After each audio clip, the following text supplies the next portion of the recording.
Et quand on regarde l'affaire Nahel, ils ont fait 7 unes. Pas une ligne ce matin, 7 unes sur l'affaire Nahel pour dire la police tue.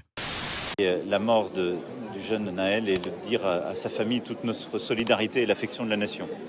Nous avons un adolescent qui a été tué. C'est inexplicable, inexcusable. LFI qui tweet: le parquet de Nanterre requiert un procès pour meurtre contre le policier auteur du tir qui a tué Nahel. Pour la mémoire de Nahel et pour toutes les victimes de violences policières, c'est une décision importante. Nous n'oublierons pas toutes celles et ceux qui ont traîné Nahel et sa famille dans la boue, justifiant sa mise à mort par un policier. Mais tout est déplacé dans ces réquisitions. La qualification, bien sûr, et le renvoi. Parce qu'il y a un cadre légal qui existe quand même, il faudrait le rappeler. Donc, s'agissant de la simple qualification de meurtre, bien sûr, elle est inadaptée. Mon client n'a jamais voulu tuer personne, et certainement pas M. Merzouk. Il a bien expliqué qu'il avait tiré vers le bas. Les expertises ont bien démontré que c'est la poussée du véhicule qui dévie la trajectoire du tir.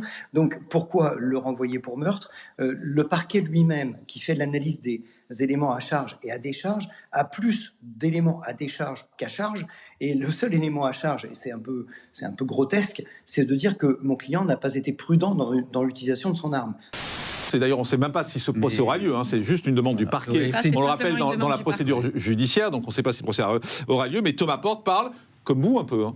Excusez-moi, hein, c'est un peu le même discours que vous, Valérie Barnier. On est d'accord aussi quand même que Thomas Porte parle de mise à mort par un policier, vous vous rendez compte ? Il y a quand même des violences policières dans notre pays. C'est faux. On est d'accord. C'est faux. C'est faux.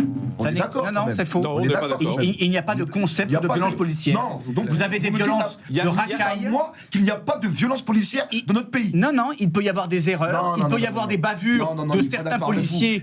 Comme tout fonctionnaire qui commet des erreurs, il n'y a pas de système de violence policière.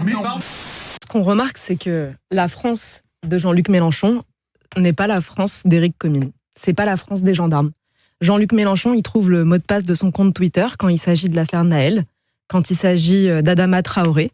Donc on remarque que la gauche est le plus souvent du côté des délinquants que du côté des innocents, que du côté des gendarmes, des policiers. Et là, dans cette affaire, on a véritablement la preuve par 1000 qu'il est innocent. Vous avez vu la vidéo. Bien sûr.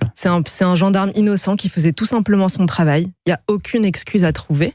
La gauche n'aurait réagi que si le chauffard était mort en le percutant. Voilà. Exactement. Mais c'est ça qui est dingue, c'est qu'ils auraient réagi s'il y avait eu un drame dans l'autre sens, c'est sûr et certain. C'est-à-dire que ça ne fait aucun doute. On parlait tout à l'heure de Libération sur vous, mais alors si vous regardez Libération de ce matin, j'ai regardé, il n'y a pas une ligne sur le témoignage d'Harmonie Comines. Exactement. Et quand on regarde l'affaire Nahel, ils ont fait 7 unes.